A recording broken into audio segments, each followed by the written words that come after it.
the immunotherapy has some efficacy in the gastric cancer. So the first one is Nivolumab monotherapy showed the efficacy in the late line of gastric cancer. The problem is it has the very modest activity. It's not that great, and it's only in the small proportion of patients.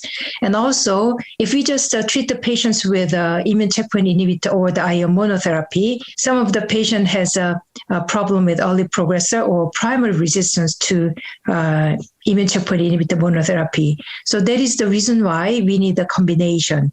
And when we think about the combination strategy, we need to think about that, the cancer immunity circle.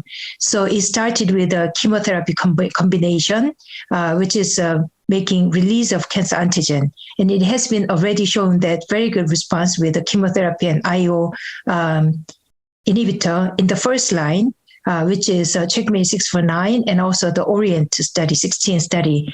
But it's not always the case. Some of the study did not make it a positive result.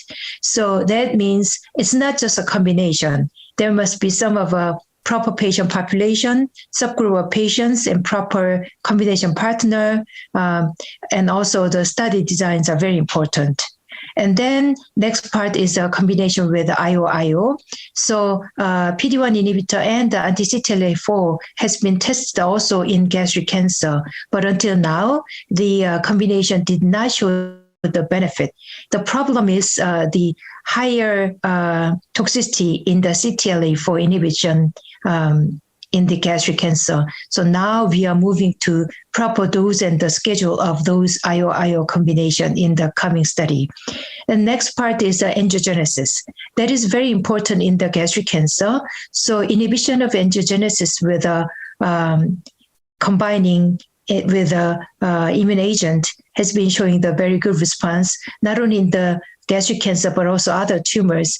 And especially in the gastric cancer, we have recently combining with a multitarget kinase angiogenesis inhibitor with a Pembrolizumab or the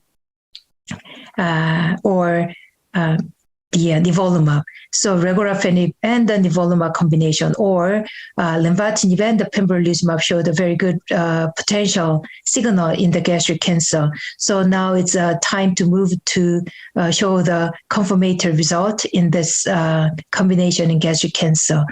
And then still some areas are not in the clinically translatable data. They are in the development with the various IO and the cancer antigen vaccine combination and the CAR T cells or other immune checkpoint agonists or the inhibitors.